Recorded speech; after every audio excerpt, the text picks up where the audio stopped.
சரி, ஸோ இந்த வாரம் நம்ம பார்க்க போகிறது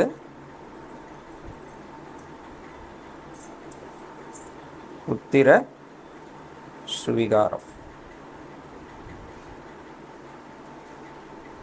ஆங்கிலத்தில் அடாப்ஷன்னு சொல்லுவாங்க. இந்த அடாப்ஷன்ற ஆங்கில வார்த்தைக்கு தமிழில் டைரெக்டாக சொன்னால் என்னன்னு சொல்லுவாங்க? தத்தெடுத்தல்.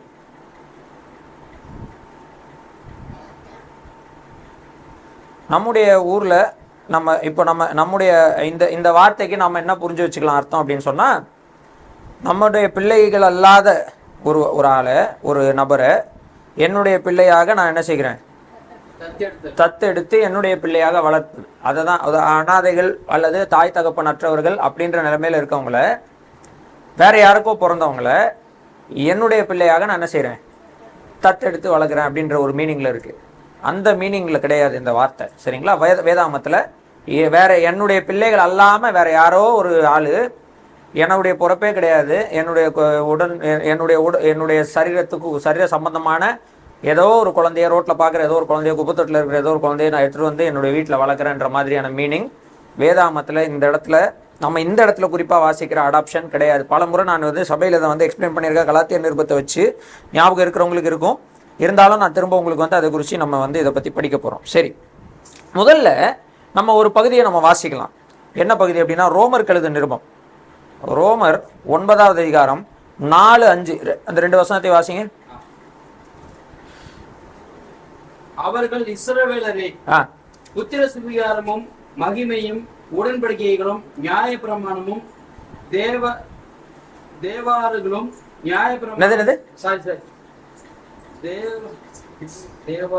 தேவாராதனையும் வாக்குத்தத்தங்களும் அவர்களுடையவைகளே. சரி, போதும்.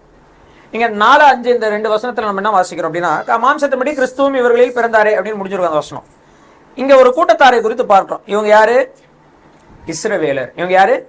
இஸ்ரவேலர். இஸ்ரவேலர்னா யாரு? தேவனால தெரிந்து கொள்ளப்பட்ட ஒரு கூட்டம். பழைய ஏற்பாட்டில் இவங்களை தான் நம்ம தேவனால் தெரிந்து கொள்ளப்பட்ட ஒரு கூட்டமாக என்ன செய்யறோம்? பார்க்கிறோம். இவங்களை குறித்து சொல்லியிருக்கு. முதல்ல இவங்களை குறித்து சொல்லியிருக்கு. என்ன சொல்லியிருக்கு? புத்திர சுவிகாரம் அவர்களுடையது. என்னது? யாருடையது? இஸ்ரவேலர். அப்போ அடாப்ஷன், புத்திர சுவிகாரம் யாருக்குரியதா இருந்தது? ஆமா.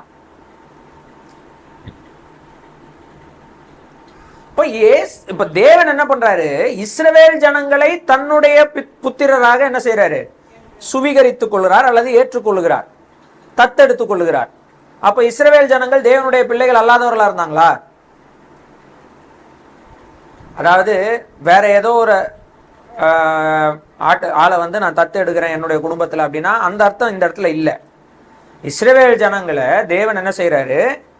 தன்னுடைய பிள்ளைகளாக தத்தெடுக்கிறாரு. நீங்க வாசிக்கிறோம், ரோமர்ல வாசிக்கிறோம், புத்திர சுவிகாரம் அவர்களுடையது. அப்ப இஸ்ரவேல் ஜனங்க வேற அந்நிய தேசத்தாரா இருந்தாங்களா? இல்ல. அப்ப இது என்ன அர்த்தத்துல சொல்லப்பட்டிருக்கு அப்படின்றத நம்ம என்ன செய்யணும்? பார்க்கணும். சரி, முதல்ல தேவன் ஒரு மனிதனை உருவாக்குகிறார். அவனை குறித்து லூக்கா எழுதின சுவிசேஷத்துல நம்ம வாசிக்கிறோம். லூக்கா எழுதின சுவிசேஷம் 4வது அதிகாரம். லூக்கா இப்படியாக ரெக்கார்ட் பண்றாரு. அதை பாருங்க. லூக்கா எழுதின சுவிசேஷம் 3வது அதிகாரம் கடைசி வசனம் வாசிங்க. ஏனோஸ் தேசத்தின் குமாரன் சேத், ஏனோஸ் சேத்தின் குமாரன். சேத் யாருடைய குமாரன்? ஆதாமின் குமாரன். ஆதாம் யாருடைய குமாரன்? தேவனா. தமிழ் பைபிள் அப்படித்தானே இருக்கு. Wrong translation. Adam the son of God. English Bible எப்படி இருக்கு? Sun of God. ஆதாம் தேவனுடைய குமாரன் எழுதிருக்கு. அது டிரான்ஸ்லேஷன் பண்றவங்களுக்கு கொஞ்சம் கூசி இருக்குது போல. அதனால அவங்க என்ன பண்றாங்க, தமிழ் மொழியில மட்டும்தான் இந்த உலகத்திலேயே தேவனால் உண்டானவன்னு டிரான்ஸ்லேட் பண்ணியிருக்காங்க. மீது எந்த மொழிகள்ல நீங்க எடுத்து பார்த்தாலும் ஆதாம் யாருடைய குமாரன் போட்டிருக்கு. இவங்க டிரான்ஸ்லேஷன் பண்றவங்க இவங்களுக்கு ஆதாம் பாவம் செஞ்சுட்டானே, அவனை எப்படி நம்ம இப்படி போடுறது, தேவனுடைய குமாரன் போட்டா கஷ்டமா இருக்குமேன்றதுக்காக போட்டாங்களா இல்ல தெரியாம டிரான்ஸ்லேட் பண்ணாங்களான்னு தெரியாது. ஆனா லூக்கா 3வது அதிகாரம் கடைசி வசனம், அதாவது 38வது வசனத்துல நம்ம வாசிக்கிறோம், ஆதாம் என்கிற அந்த முதல் மனிதன் யாரால் உண்டானவன்? தேவனால் உண்டானவன். அவனை தேவனுடைய குமாரன், தேவனுடைய குமாரன் என்று எழுதப்பட்டிருக்கிறது. இவங்க சொன்னாலும் சொல்லலனாலும், ஏற்றுக்கொண்டாலும் ஏற்றுக்கொள்ளலனாலும் ஒரு உண்மையை நமக்கு நல்லா புரியும். ஆதியாகமம் 5வது அதிகாரத்தில் நம்ம வாசிக்கிறோம். ஆதாம் என்ன செய்யறான் அப்படின்னா, தனது சாயலாகவும் தனது ரூபத்தின்படியும் ஒரு குமாரனை பெற்றெடுத்து அவனுக்கு சேத் என்று என்ன செய்தான்? பேர் வைக்கிறான். அப்ப தனது சாயலாகவும் தனது ரூபத்தின்படியையும் யார் தான் வர முடியும்? அவனுடைய குமாரன் தான் வர முடியும். அப்பனா தேவனுடைய சாயலாகவும் தேவனுடைய ரூபத்தின்படியையும் இருக்கும் மனுபுத்திரர், மனுக்குலம், மனு கூட்டம், ஆதாம் யாராக இருக்கிறார்கள்? தேவனுடைய குமாரர்கள், தேவனுடைய பிள்ளைகளாக தான் யாரை தேவன் உருவாக்கினார். இப்ப ஆதாம்ன்றவன் ஒரு தனி நபரா இருந்தாலும் அந்த ஆதாம் என்பவன் ஒட்டுமொத்த மனு குலத்துக்கு அடையாளமாக என்ன செய்யறான்? இருக்கிறான். ஆதாம் என்கிற வார்த்தைக்கு மனிதன் என்று பொருள். அப்போ மனிதன் தேவனுடைய குமாரனாக படைக்கப்படுகிறான். இதை நம்ம மறுக்க முடியாது. இதுதான் உண்மை. இவன் தான் தேவனுடைய குமாரன். சரியா? தேவனுடைய பிள்ளை, தேவனுடைய குமாரனாக ஆதாம் என்ன செய்யறான்? படைக்கப்படுகிறான். ஆனா இங்க என்ன பிரச்சனை நடக்குதுன்னா, இந்த ஆதாம், இதுதான் நம்ம திரும்ப திரும்ப பார்க்கிறோம்.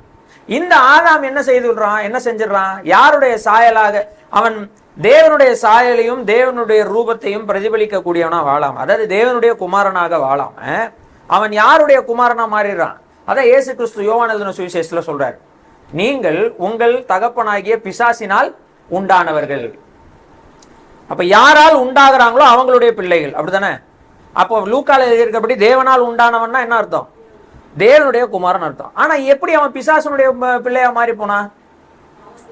அவன் யாருக்கு செவி கொடுத்தானோ அவனுடைய பிள்ளையாக மாறி போனான். இப்ப இந்த ஆதாம், இது நம்ம திரும்ப திரும்ப வாசிக்க வேண்டாம். ஆதியாகமம் 3ல என்ன வாசிக்கிறோம்? ஆதியாகமம் 3வது அதிகாரத்துல இந்த ஆதாம் அல்லது இந்த மனுக்குலம் பாவத்தில் விழுந்ததை குறித்து நம்ம என்ன செய்யறோம்? வாசிக்கிறோம். சோ இவன் பிசாசினால் உண்டானவனாக என்ன செஞ்சிட்டான்? மாறி போயிட்டான்.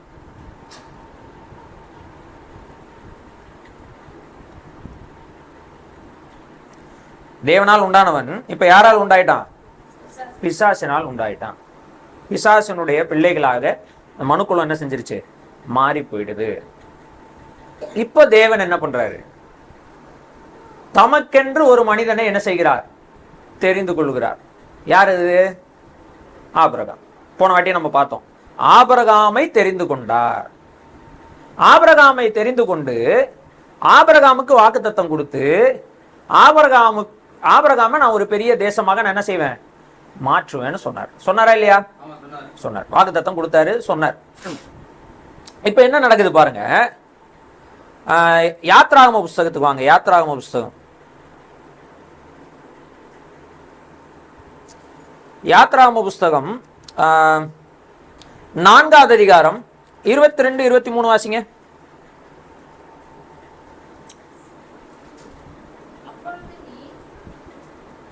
ஆமா ஆமா.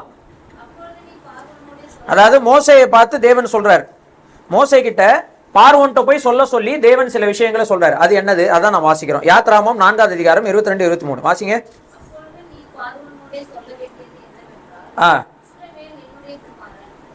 பாருங்க என்ன சொல்றாரு.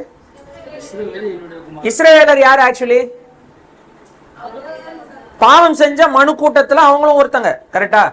பாவிகள், பிசாசினால் உண்டானவர்கள். ஆமாவா இல்லையா? ஆதாமுக்கு கீழே எல்லா மனுக்குலமும் யாரு கீழே வந்துடுறாங்க?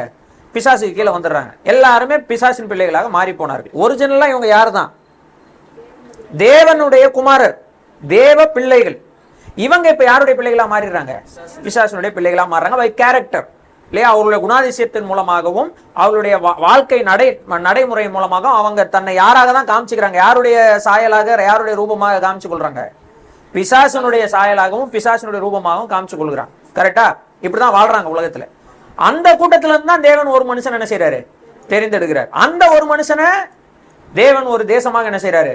மாற்றுகிறார். அந்த தேசத்தை பார்த்து, அந்த தேசத்தை குறித்து, இன்னும் அவங்க தேசமா மாறல. இஸ்ரவேலை இன்னும் தேசமா என்ன செய்யல? மாத்தல. இன்னும் இஸ்ரவேல் ஜனத்தை பார்வோன்ட்ட இருந்து கூட்டிட்டு போய் சீனாய் மலை அடிவாரத்துல போயிட்டு அவங்களுக்கு கற்பனைகள் கட்டளை எல்லாம் கொடுத்து அவர்களை ஒரு தேசமாக தேவன் என்ன செய்யல? இன்னும் மாத்தல. அவங்க வெறும் இன்னும் யாக்கோபினுடைய வம்சாவளியாகவும் இஸ்ரவேல் புத்திரராகவும் சில்ட்ரன் ஆஃப் இஸ்ரேலாக மட்டும்தான் இருக்கிறாங்க. இஸ்ரவேலினுடைய குமாரர்களாக மட்டும்தான் என்ன செய்றாங்க, இருக்கிறார்கள். இந்த இஸ்ரவேல் புத்திரரை பார்த்து கர்த்தர் சொல்றாரு, இஸ்ரவேல் என் இஸ்ரவேல் என்னுடைய குமாரன், இஸ்ரவேல் என்னுடைய குமாரன். ஃபர்ஸ்ட் சொல்றாரா, குமாரன். ரெண்டாவது சொல்றாரு, என் முதற் பேரானவன். சேஷ்ட புத்திரன் என்ன அர்த்தம்? முதற் பேரானவன், என் பையன். ஆக்சுவலி இதுல யார் முதல் பையன்?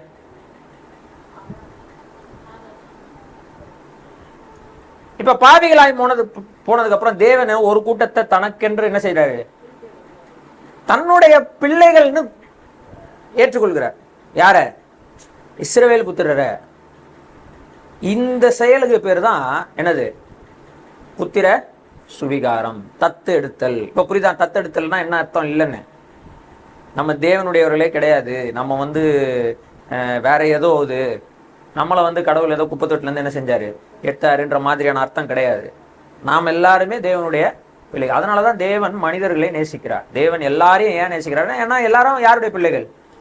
தேவன் இவ்வளவாய் உலகத்தில் அன்பு கூர்ந்தாருன்னு போட்டிருக்கு இல்லையா? உலகத்துல யார் யார் மேலாம் அன்பு கூறுறாரு, யார் யார் மேலாம் அன்பு கூறல? எல்லார் மேலேயும் அன்பு கூறுறார். 15 கொலை பண்ணவனா அன்பு கூறுறார். வாழ்க்கை ஃபுல்லா விபச்சாரியா இருக்கிற ஒரு பெண்ணோ இல்ல ஆணையோ நேசிக்கிறாரா? நேசிக்கலையா? நேசிக்கிறார். உத்தமர்களாகவே வாழ்றவங்கள நேசிக்கிறார். கபடு உள்ளவர்களை நேசிக்கிறார். எல்லா மனிதர்களையும் என்ன செய்யறார்? நேசிக்கிறார். அந்த மனிதர்களை விலச்சு தள்ளக்கூடிய பாவத்தை அவர் என்ன செய்கிறார்? வெறுக்கிறார். அந்த பாவத்தை ஏற்றுக்கொண்டு பாவ வழியில தான் நான் கடைசி வரைக்கும் வாழ்வேன். நீங்க என்னை உம்முடைய பிள்ளையாக என்னை ஏற்றுக்கொள்றதுக்கு நீங்க ரெடியா இருந்தாலும் நான் வரமாட்டேன்னு சொல்றவங்களை மட்டும்தான் அவர்களுடைய விருப்பத்தின்படியே தேவன் அவர்கள் என்ன செய்யறாரு? நியாயம் தீர்க்கிறாரே தவிர மனிதர்களை அவர் நேசிக்காம இல்லை. இது தேவனுடைய அன்பு. தேவன் மனிதர்களை நேசிக்கிறார். ஏன்னா அது அவருடைய பிள்ளை. அவர்கள் தூரமாய் விலகி போனாலும் தேவன் என்ன செய்யறாருன்னா அதில் ஒரு கூட்டத்தாரை தன்னுடைய பிள்ளைகளாக ஏற்றுக்கொள்கிறார். அப்படி ஏற்றுக்கொள்வதன் மூலமாக இப்படிதான் நம்ம எங்கேயும் வாசிக்கிறோம்.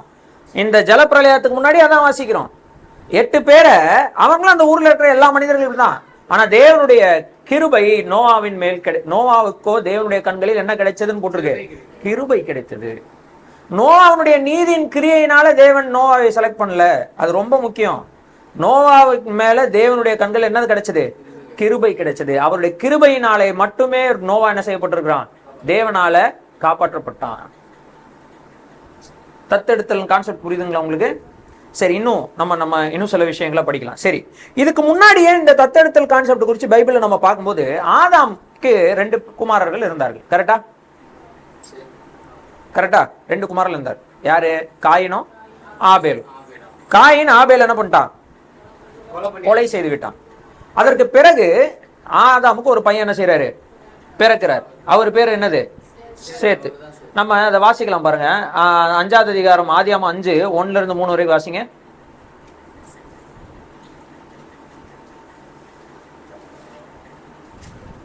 ஆதாமின் வம்ச வரலாறு.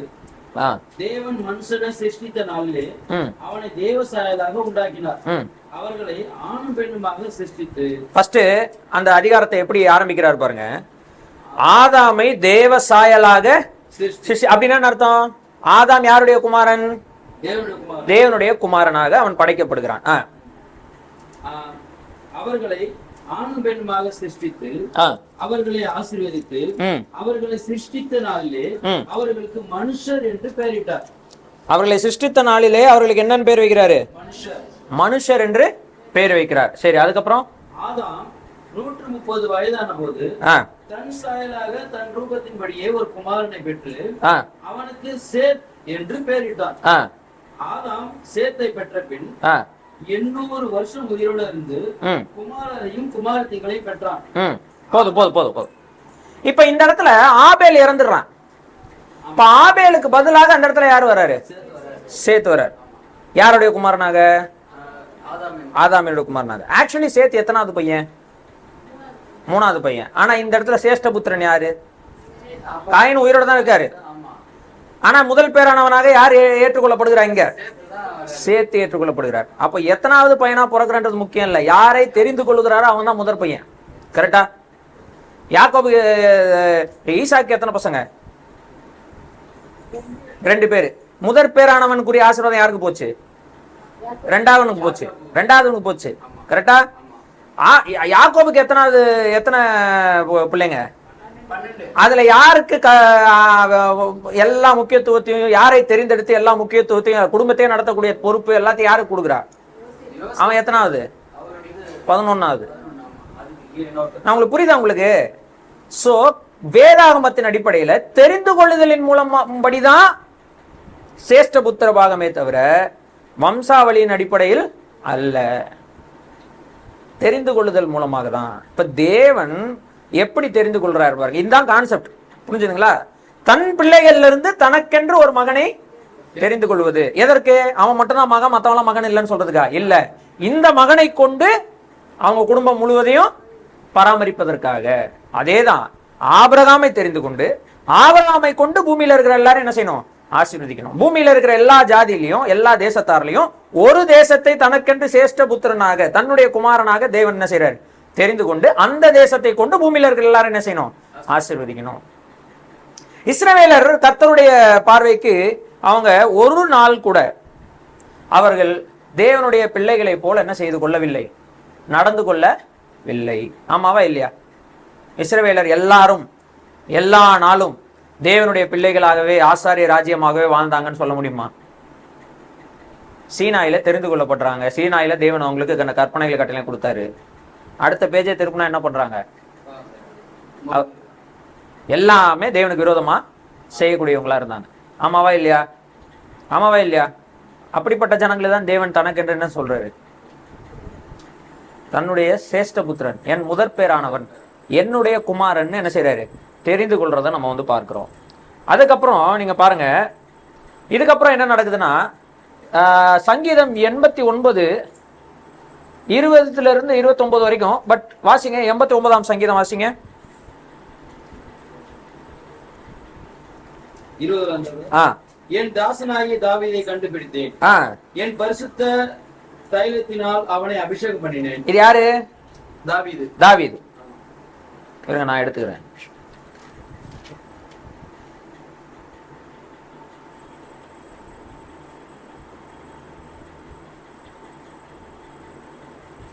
வாசிங்க. என் தாசனாகிய தாவீதை கண்டுபிடித்தேன், என் பரிசுத்த தைலத்தினால் அவனை அபிஷேகம் பண்ணினேன். என் கை அவனோட உறுதியா இருக்கும், என் புயம் அவனை பலப்படுத்தும். சத்துரு அவனை நெருங்குவதில்லை, நியாயக்கேட்டின் மகன் அவனை ஒடுக்குவதில்லை. படிக்கணுமா? வாசிங்க வாசிங்க. அவன் சத்துருக்களை அவனுக்கு முன்பாக மடங்கடித்து அவனை பகைக்கிறவர்களை வெட்டுவேன். என் உண்மையும் என் கிருபையையும் அவனுடைய. போதும். 27 வாசிங்க.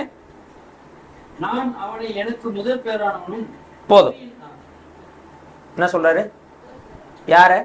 தாவீது எனக்கு முதல் பேரானவன். இப்ப யாரு தான் அவருக்கு முதல் பேரானவன்? இல்லையா? இதுக்கு பேரு தான் தத்தெடுத்தல். புரியுதுங்களா உங்களுக்கு? எல்லாரும் தேவனுடைய பிள்ளைகள் தான். ஆனா தேவன் என்னுடைய பிள்ளை அப்படின்னு சொல்லி என்ன செய்யறாரு? அவருடைய சித்தத்தை செய்வதற்காக இஸ்ரவேலை தெரிந்தெடுத்தார். அந்த இஸ்ரவேலரில் யாரை தெரிந்தெடுத்தார்? தாவீதை தெரிந்தெடுத்தார். ஆக்சுவலி இது நீங்க பாத்தீங்கன்னா இது யாரு தான் தெரிந்தெடுக்கிறார்? இதை வாசிச்சு முடிச்சா தெரியும். இது யாரை தெரிந்தெடுக்கிறார்? தாவீதின் குமாரனாகிய இயேசு கிறிஸ்துவை தான் தெரிந்தெடுக்கிறார். அப்ப இயேசு கிறிஸ்துவை தான் சொல்றாரு, இவர் என்னுடைய நேச குமாரன், இவர் என்னுடைய குமாரன். அப்ப இயேசு கிறிஸ்து தேவனுடைய குமாரன் அப்படின்னு இந்த பூமிக்கு வரும் பொழுது அவர் 2ஆம் ஆதாமாக வருகிறாருன்னு நம்ம ரோமர்கள் நிருபத்தில் என்ன செய்யறோம்? வாசிக்கும். இயேசு கிறிஸ்துவுக்கு 2 டைட்டில் இருக்கு. ஒன்னு சன் ஆஃப் மேன், மனுஷகுமாரன். இன்னொன்னு தேவகுமாரன். இது 2த்துக்கும் வித்தியாசம் நான் யோவான் 5ஆவது அதிகாரத்தை வச்சு உங்களுக்கு பலமுறை என்ன செஞ்சிருக்கிறேன்? எக்ஸ்பிளைன் பண்ணிருக்கேன். தேவகுமாரன்னா என்ன அர்த்தம், மனுஷகுமாரன்னா என்ன அர்த்தம்?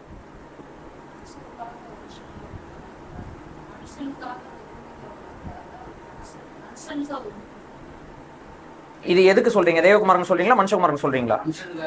மனுஷகுமாரன் சொல்றீங்க. மனுஷகுமாரன் வந்து மனுஷனுக்காக அவர் வந்து பாடுபட்டு வந்தார், மனுஷனா வந்தது, அதனால மனுஷகுமாரன்றீங்களா? சரி, தேவகுமாரன்னா இது அப்படியே உல்டா பண்ணிக்கோங்க. மனுஷகுமாரன்னா நியாயம் தீர்க்க வருகிற நீங்காத நித்திய கர்த்தத்துவமுடைய நித்திய கர்த்தர். அவருக்கு தான் என்ன டைட்டில்? மனுஷகுமாரன். தானியேல் 7 போட்டிருக்கு. தேவகுமாரனுக்கு தான் என்ன அர்த்தம்னா மனுஷனாக வந்த தேவன். மனுஷனை காப்பாற்ற மனுஷனாக வந்த தேவன் யாரு? தேவகுமாரன். புரிஞ்சுச்சா? இப்ப நான் இந்த நேரத்துல அதை விளக்குறதுக்கு எனக்கு டைம் இல்லை. பட் நீங்க அப்புறமா நீங்க இன்னொரு டைம் யோவான் 5ஆம் அதிகாரம் போய் என்ன செய்யுங்க, வாசிச்சு பாருங்க. அதுல தெளிவா கர்த்தராகிய இயேசு கிறிஸ்து இந்த 2 ஊழியங்களுக்குரிய, அதாவது தேவகுமாரனுக்குரிய ஊழியத்தை குறித்தும் மனுஷகுமாரனை குறித்த ஊழியத்தை குறித்தும் யோவான் 5ஆம் அதிகாரத்துல கர்த்தராகிய இயேசு கிறிஸ்து என்ன செய்கிறார்? தன்னை குறித்து தானே விளக்குகிறார். நியாயம் தீர்க்கும் அதிகாரத்தை யாருக்கு தந்திருக்கிறார்? மனுஷகுமாரனுக்கு தந்திருக்கிறபடியால், அவர் மனுஷகுமாரனாய் இருக்கிறபடியால் அவர் நியாயம் தீர்ப்பார்னு போட்டிருக்கு. தேவகுமாரன் வந்து நம்மை ரட்சிக்க வந்தவர், நம்மை காப்பாற்ற வந்தவர், மனிதனாக வந்த. ஏன்னா யார் தேவனுடைய குமாரன்? ஆதாம் தேவனுடைய குமாரன். அப்ப உண்மையான ஆதாமாக, உண்மையான மனிதனாக, உண்மையான மனுக்குலத்தின் அடையாளமாக யார் வரா? கர்த்தராகிய இயேசு கிறிஸ்து வருகிறார். அதனாலதான் அவருக்கு என்ன பேரு? தேவகுமாரன்ற டைட்டில். உங்களுக்கு புரிஞ்சுதுங்களா? ரைட். இப்போ நம்ம என்ன பார்க்கிறோம் அப்படின்னு சொன்னா, இப்படிதான் தேவன் என்ன செய்கிறார்? தத்து எடுக்கிறார். இப்படிதான் தேவன் என்ன செய்கிறார்? தமக்கென்று சுவிகார புத்திரராக ஏற்றுக்கொள்ளுகிறார். இது பழைய ஏற்பாட்டில் இருந்து வரக்கூடிய அந்த உண்மை. இப்படிதான் டைட்டில். சரிங்களா? இப்போ மூத்தவன் ஏசாவாக இருந்தாலும் தெரிந்து கொள்ளப்பட்டது யாரு? சேஷ்ட புத்திரனாக இஸ்ரவேல் தான். அப்ப தேவன் இஸ்ரவேலை தனக்கென்று சேஷ்ட புத்திரனாக என்ன செய்கிறார்? தெரிந்து கொள்கிறார் என்று பார்க்கிறோம். அந்த இஸ்ரவேலரை வழிநடத்துவதற்கான ராஜாவை தேவன் தெரிந்து கொள்ளும் பொழுது தாவீதை குறித்து சொல்லுகிறார். இவன் அவனுக்கு முன்னாடி ராஜா இருக்காங்களா இல்லையா? யாரு? சவுல் இருந்தார், அம்மாவா இல்லையா? ஆனா தாவீதை தான் தேவன் வந்து என்ன சொல்றாரு? என் இருதயத்துக்கு ஏற்ற தாசன் சொல்றாரு. நான் தாவீதை தெரிந்து கொண்டேன்னு சொல்றாரு. தாவீதை குறித்து சொல்றாரு, இவன் என்னுடைய சேஷ்ட புத்திரன், இவன் என்னுடைய குமாரன். அதுக்கடுத்து சாலமோனை குறித்து சொல்றாருன்னு நினைப்போம். கிடையாது. யாரை குறித்து தான் சொல்றாரு? தாவீதின் குமாரனாகிய இயேசு கிறிஸ்துவை குறித்து தான் சொல்றாரு. அவருடைய சிங்காசனம் என்றென்றைக்கு என்ன செய்யும்? நிலைத்து நிற்கும். அப்ப தாவீது என்று இந்த இடத்துல சொல்லுகிறது இன்டைரக்டா அவர் யாரை குறித்து தான் சொல்றாரு? கர்த்தராகிய இயேசு கிறிஸ்துவை குறித்து தான் தீர்க்க தரிசனமாக இந்த 89ஆம் சங்கீதத்தில் என்ன செய்யப்பட்டிருக்கு? எழுதப்பட்டிருக்கு. நீங்க இதை குறித்து அப்புறமா போய் என்ன செய்யுங்க, தியானித்து பாருங்க. சோ இதுதான் அடுத்து. இப்படியே நாம வந்தோம் அப்படின்னா ரோமர் கழுத நிருபத்தில் நம்ம பாக்குறோம், இஸ்ரவேலருக்கு எது புத்திர சுவிகாரம் யாருடையதாக இருக்குது? இஸ்ரவேலருக்கு. நிறைய பேர் சொல்லுவாங்க, இல்ல இஸ்ரவேல் எல்லாம் ஒண்ணு கிடையாது, நம்ம தான் புத்திர சுவிகாரம், நம்ம தான் அவருடைய பிள்ளைகள். அப்படி இல்லை. நமக்கு முன்னாடியே தேவன் யாரை தெரிந்து கொண்டார்? இஸ்ரவேலருக்கு புத்திர சுவிகாரம் யாருடையது?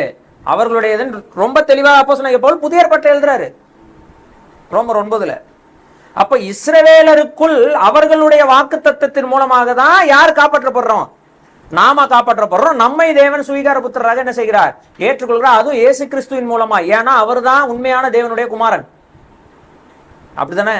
இவர் என்னுடைய நேச குமாரன், இவரில் பிரியமாய் இருக்கிறேன், இவருக்கு செவி கொடுங்கள். கர்த்தராகிய இயேசு கிறிஸ்துவின் மூலமாய், கர்த்தராகிய இயேசு கிறிஸ்துக்குள் தேவனுடைய பிள்ளைகளாக, தேவனுடைய குமாரர்களாக நாம் இன்றைக்கு என்ன செய்யப்பட்டிருக்கிறோம்? தெரிந்து கொள்ளப்பட்டிருக்கிறோம், அல்லது தேவனாலே முன்குறிக்கப்பட்டிருக்கிறோம். மறுபடியும் பாத்தீங்கன்னா ஒவ்வொரு தனிப்பட்ட வின்சென்ட் வந்து தேவனுடைய பிள்ளை, பர்னபா தேவனுடைய பிள்ளை இல்லை அப்படின்னு தேவன் செலக்ட் பண்ணல. வின்சென்டா இருக்கட்டும், பர்னபாவா இருக்கட்டும், மிக்காயாவா இருக்கட்டும், யாரா இருக்கட்டும், கிறிஸ்துவுக்குள் இருக்கிறாங்கன்னா அவங்க யாருடைய பிள்ளைகள்? தேவனுடைய பிள்ளைகள். தெரிந்து கொள்ளுதல், தேவனுடைய தெரிந்து கொள்ளுதல், அதான் ரோமர் கழுத நிருபம் 10ஆவது அதிகாரத்துல நினைக்கிறேன், இல்ல 8ஆவது அதிகாரத்துல நினைக்கிறேன், சாரி 9ஆவது அதிகாரத்துல தான். 9ஆவது அதிகாரம் போன வாரமே நம்ம அதை வாசிச்சோம். நன்வினை தீவினை எதுவும் அறியாதற்கு முன்னாடியே தேவனுடைய தெரிந்து கொள்ளுது அவருடைய தீர்மானத்தின்படி என்ன செய்கிறது? இருக்கிறது அப்படின்னு சொல்லி நம்ம வாசிச்சோம். பாருங்க, ரோமர் கழுத நிருபம் 9ஆவது அதிகாரம் 10-11 வாசிங்க. இதுவும் அல்லாமல் நம்முடைய பிதாவாகிய ஈசாக்கு என்னும் ஒருவனாலே ரெபேக்காள் கர்ப்பவதியான போது பிள்ளைகள் இன்னும் பிறவாமலும் நல்வினை தீவினை ஒன்றும் செய்யாமலும் இருக்கையில் தேவனுடைய தெரிந்து கொள்வதன்படியே இருக்கிற அவருடைய தீர்மானம் கிரியைகளினாலே நிலை நிற்காமல், அவருடைய தீர்மானம் கிரியையினாலே நிலை நிற்காமல் அழைக்கிறவராலே நிலை நிற்கும்படி. இப்ப பாருங்க, இந்த ரோமர் கழுத்து நிருபத்துல என்ன போட்டு, ரோமர் 9வது அதிகாரம் 10-11. தேவன் பட்சபாதம் உள்ளவர் அல்லன்னு பேதுரு என்ன செய்யறாரு சொல்லி இருக்கிறார். இங்க தெளிவா நம்ம வாசிக்கிறோம். என்ன வாசிக்கிறோம் பாருங்க, தேவனுடைய தீர்மானம் நிலை நிற்கணும். என்னது தேவனுடைய பர்பஸ், ஆங்கிலத்தில் போட்டா பர்பஸ், நோக்கம். தீர்மானம் பிளான், ஆக்சுவலி நோக்கம். தேவனுடைய நோக்கம் நிலை நிற்கணுமா? தேவனுடைய பர்பஸ் எப்படி நிலை நிற்குதுன்னா, மனுஷர்களுடைய கிரியைகளினால கிடையாது.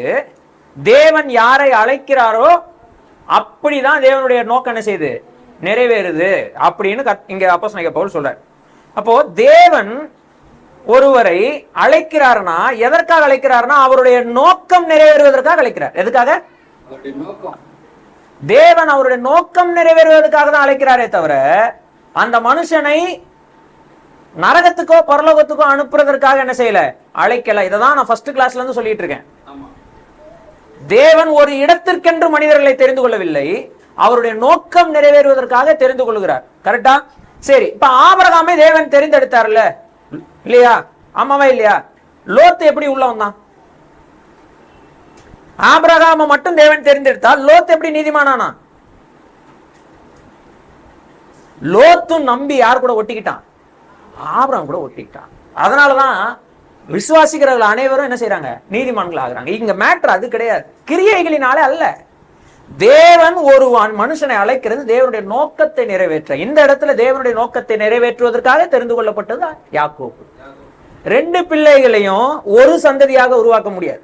யாராவது ஒரு சந்ததியை தான் ஒரு சந்ததியை என்ன செய்ய முடியும், உருவாக்க முடியும். தேவன் யாக்கோபை தெரிந்து கொண்ட ஏசாவை வெறுத்தார்னு அர்த்தம் இல்லை. பலமுறை சொல்லிட்டேன் சபையில, ஹேட் என்ற வார்த்தைக்கு அவன் நாசமா போகணுன்ற வெறுப்பு அல்ல. இவனை அதிகமாக நான் என்ன செய்ய, இவனுக்கு பிரிஃபரன்ஸ் அதிகம். இவனை தேவன் என்ன செய்கிறார், தன்னுடைய நோக்கத்திற்கென்று இவன் தான் அப்படின்னு தேவன் என்ன செய்கிறார், தெரிந்து கொள்ள. என்ன நோக்கம்? ஆபிரகாமுடைய வாக்கு தத்தத்தினுடைய கேரியர் வாகனமாக யார் செலக்ட் பண்ண போறா? யாக்கோபு செலக்ட் பண்ண போற. ஆபிரகாமுடைய வாக்கு தத்தம் என்ன? ஏசாவும் சேர்ந்துதான் என்ன செய்யணும், ஆசீர்வதிக்கப்படணும். அப்படிதானே? உன்னிமித்தம் பூமியில் உள்ள எல்லாரும் என்ன செய்யணும், ஆசீர்வதிக்கப்படணும். அப்ப ஏசாவுடைய ஆசீர்வாதத்துக்காக தான் யாக்கோபு தெரிந்து கொள்ளப்படுறானே தவிர ஏசாவினுடைய சாபத்துக்காக யாக்கோபு என்ன செய்யப்படல, தெரிந்து கொள்ளப்படல. இதை நல்லா மைண்ட்ல ஏத்துக்கோங்க. ஏன்னா எத்தனை முறை இந்த வசனத்தை நம்ம வாசிச்சாலும் இதை வாசிக்கும் போதெல்லாம் டவுட் வரும். அப்ப கடவுள் ஒருத்தனை தானே செலக்ட் பண்ணாரு. பவுல் என்ன சொல்றாரு பாருங்க, நான் 14வது வசனத்துல சொல்றாரு, 13-14 வாசிங்க. அப்படியே யாக்கோபை சிநேகித்து ஏசாவை வெறுத்தேன் என்றும் எழுதியிருக்கிறது. அப்படின்னா 14வது வசனத்துல கேள்வி கேட்கிறாரு, நாம் என்ன சொல்லுவோம்? தேவனிடத்திலே அநீதி உண்டு. தேவனிடத்துல அநீதி உண்டு என்று சொல்லுவோமா?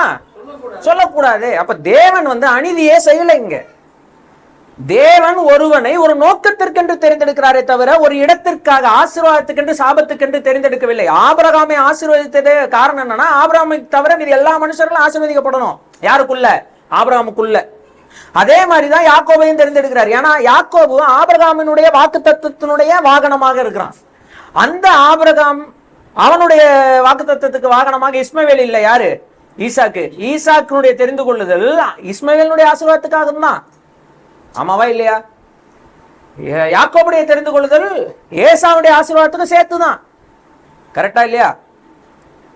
கடைசியாக இயேசு கிறிஸ்துவனுடைய டைம்ல பாக்குறோம். இயேசு கிறிஸ்து ஆபிரகாமின் குமாரனும் தாவீதின் குமாரனுமாக இந்த பூமிக்கு வரும்போது அந்த எல்லாரும் இயேசு கிறிஸ்துக்குள்ள என்ன செஞ்சிடறாங்க, வந்துடுறாங்க. இங்க யூதனும் கிடையாது, ஆபிரகாமின் குமாரனும் கிடையாது, ஆபிரகாமின் குடும்பத்தால் அல்லாதவர்களும் கிடையாது. யூதர்னா என்ன அர்த்தம்? வாக்குத்தத்தம் பண்ணப்பட்ட சந்ததி. அவங்க மட்டும் கிடையாது, அவங்களை தவிர மீது எல்லாரும் கிடையாது. இவங்களை விட்டுட்டு இவங்களை தெரிந்து கொள்ள, இவங்களை விட்டுட்டு இவங்களை தெரிந்து கொள்ள, இவங்க எல்லாரையும் தெரிந்து கொண்டாரு. யாருக்குள்ள? கிறிஸ்துவுக்குள்ள. இதுதான் சத்தியம். நீங்க மறுபடி இந்த சத்தியம் இவ்வளவு நேரம் நம்ம படிச்சதெல்லாம் நீங்க ஞாபகம் வச்சு பாத்தீங்கன்னா அந்த வசனத்துடைய மீனிங் ஈஸியா நம்ம என்ன செய்யலாம், புரிந்து கொள்ளலாம். தேவன் ஒரு மனிதனை தெரிந்தெடுக்கிறார் என்றால் அவனை ஒரு நோக்கத்திற்காக தான் என்ன செய்கிறார், தெரிந்தெடுக்கிறார். அவரை பொறுத்தளவுக்கு என்ன நோக்கம்? பழைய ஏற்பாட்டில் யாரெல்லாம் அவர் தெரிந்து கொண்டாரோ எல்லாரையும் ஒரே நோக்கத்துக்காக தான் தெரிந்து கொண்டார். அது ஆபிரகாமுடைய வாக்கு தத்தம் நிறைவேறணும். ஆபிரகாமுக்குள் கொடுக்கப்பட்ட வாக்கு தத்தம் கிறிஸ்துவில் என்ன செய்யுது, நிறைவேறுது. இந்த கிறிஸ்து இந்த கிறிஸ்து உண்மையான தேவகுமாரனாக இந்த பூமிக்கு என்ன செய்கிறார்? வருகிறார். உண்மையான தேவனுடைய குமாரனாக, இரண்டாவது ஆதாமாக, அதாவது உண்மையான மனிதனாக இந்த பூமிக்கு வந்து மனுக்குலத்தின் பாவத்தை எல்லாம் சுமந்து தீர்த்து கர்த்தராகிய இயேசு கிறிஸ்துவின் மூலமாக, இந்த இயேசு கிறிஸ்துவின் மூலமாக தேவனுடைய பிள்ளைகளாக நாமும் மாற முடியும்ன்றத சொல்றாரு. அதனாலதான் உயிர் தந்ததுக்கு பிறகுதான் அந்த வார்த்தையை பயன்படுத்துறாரு கர்த்தராகிய இயேசு கிறிஸ்து. என்னது? என் சகோதரருக்கு போய் சொல்லுங்கள் சொன்னாரா இல்லையா? மகதலேனா மரியாள்கிட்ட சொன்னார்ல, உயிரோடு எழுந்த உடனே முதல்ல மகதலேனா மரியாள்கிட்ட அவர் சொன்னது, நான் என் பிதாவினிடத்திற்கும் உங்கள் பிதாவினிடத்திற்கும், என் தேவனிடத்திற்கும் உங்கள் தேவனிடத்திற்கும் ஏறி போகிறேன் அப்படின்னு போய் என் சகோதரர்கள்ட்ட என்ன செய் சொல்லு. யாரு? எப்படி அவங்க சகோதரர்கள் ஆனாங்க? இப்ப தேவன் எப்படி தத்து எடுத்தாரு நம்மள? ஆதாமினுடைய பாவ சந்ததியில் இருந்தவர்களை, அவங்க தேவ பிள்ளைகள் தான். கிறிஸ்துவுக்குள் என்ன செஞ்சிடறாரு? கிறிஸ்துவினுடைய சீஷர்களாக நாம் மாறும்போது நாம் கிறிஸ்துவின் மூலமாக அவருக்கு சகோதரர்களாக மாறும்படியான பாக்கியம் என்ன செய்யுது? நமக்கு கிடைக்குது. அதனாலதான் எபிரேயர்கள் நிருபத்தில் நம்ம வாசிக்கிறோம், இதோ உம்முடைய நாமத்தை சபையிலே துதித்து சகோதரர்கள் நடுவே உண்மை நான் என்ன செய்வேன்? பாடுவேன்னு மேசியா சொல்வதாக வேதாமத்தில் என்ன செய்யப்பட்டிருக்கு? எழுதப்பட்டிருக்கு. எப்படி நாம் அவருக்கு சகோதரர்களானோம்? தேவன் அவரை தெரிந்து கொண்டார், அவருக்குள் தேவன் நம்மை தெரிந்து கொண்டார். அதனால நாம அவருக்குள் தேவனுடைய பிள்ளைகளாக மாறி போனோம். இப்ப எபேசியர்கள் நிருபம் 1ஆம் அதிகாரம் 3-5 வாசிங்க. நம்முடைய கர்த்தராகிய இயேசு கிறிஸ்துவின் பிதாவாகிய தேவனுக்கு ஸ்தோத்திரம். அவர் கிறிஸ்துவுக்குள் உன்னதங்களிலே ஆவிக்குரிய சகல ஆசீர்வாதத்தினாலும் நம்மை ஆசீர்வதித்திருக்கிறார். தமக்கு முன்பாக நாம் அன்பில் பரிசுத்தம் உள்ளவர்களும், தமக்கு முன்பதாக நாம் அன்பில் பரிசுத்தம் உள்ளவர்களும் குற்றம் இல்லாதவர்களுமாய் இருப்பதற்கு அவர் உலக தோற்றத்துக்கு முன்னே கிறிஸ்துவுக்குள் நம்மை தெரிந்து கொண்டபடியே பிரியமானவர்களுக்குள். பிரியமானவர்ன்றது யாரு? கர்த்தராகிய இயேசு கிறிஸ்து. அப்படித்தானே புதிய ஏற்பாட்டில் சொல்றாரு, இவர் என்னுடைய நேசகுமாரன், இவரில் பிரியமா இருக்கிறேன்னு தேவன் சொல்றாரு. அந்த பிரியமானவர்ன்றவர் தான் கர்த்தராகிய இயேசு கிறிஸ்து. அவருக்குள் தாம் நமக்கு தந்ததின தம்முடைய கிருபையின் மகிமைக்கு புகழ்ச்சியாக தம்முடைய தயவுள்ள சித்தத்தின்படியே நம்மை இயேசு கிறிஸ்து மூலமாய், இயேசு கிறிஸ்துவின் மூலமாய், ஃபர்ஸ்ட் பிரியமானவருக்குள், அதாவது இயேசு கிறிஸ்துவுக்குள், இயேசு கிறிஸ்துவின் மூலமாய் நமக்கு சுவிகார புத்திரராகும்படி முன்குறித்திருக்கிறார். தமக்கு சுவிகார புத்திரராகும்படி யாருக்கு? தேவனுக்கு. இப்ப தேவனுடைய சுவிகார புத்திரராக நாம் என்ன செய்யப்பட்டிருக்கிறோம்? ஏற்றுக்கொள்ளப்பட்டிருக்கிறோம். நம்மை தேவன் முன்குறித்திருக்கிறார். நாம் ஏற்றுக்கொள்ள முடியாது. சுவிகாரம்னா என்ன அர்த்தம்? ஏற்றுக்கொள்ளுதல் அர்த்தம். அதான் தத்து எடுத்தல். அப்போ தேவன் கிறிஸ்து இயேசுவுக்குள் நம்மை ஏற்றுக்கொண்டிருக்கிறார் அவருடைய பிள்ளைகளாக. புரிஞ்சுதுங்களா? சரி, இந்த இது இந்த எக்ஸ்பிளனேஷன் இதோட நிக்கல. இதை நம்ம கலாத்தியர்லயும் நம்ம என்ன செய்ய வேண்டியிருக்கு? பார்க்க வேண்டியிருக்கு.